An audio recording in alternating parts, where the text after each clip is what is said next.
गणाष्टकम्।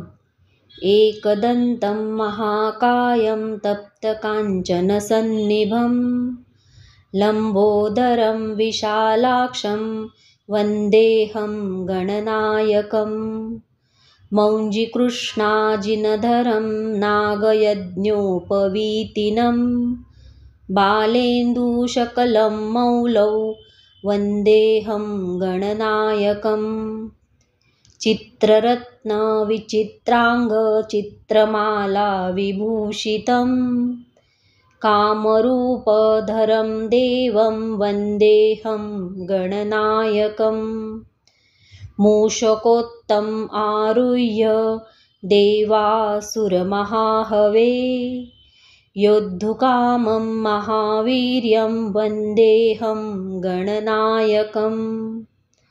गजवक्त्रं सुरश्रेष्ठं कर्णचामरभूषितं पाशाङ्कुशधरं देवं वन्देऽहं गणनायकम्।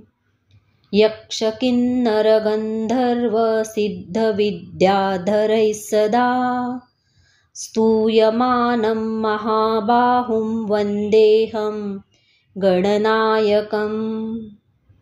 अम्बिकाहृदयानन्दं मातृभिः परिवेष्टितं भक्तप्रियं मदोन्मत्तं वन्देऽहं गणनायकम्। सर्वविघ्नकरं देवं सर्वविघ्नविवर्जितं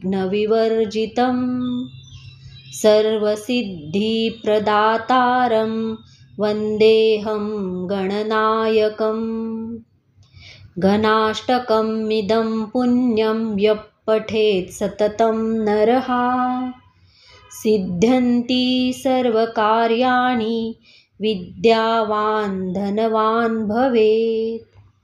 सिद्ध्यन्ति सर्वकार्याणि विद्यावान् धनवान् भवेत्।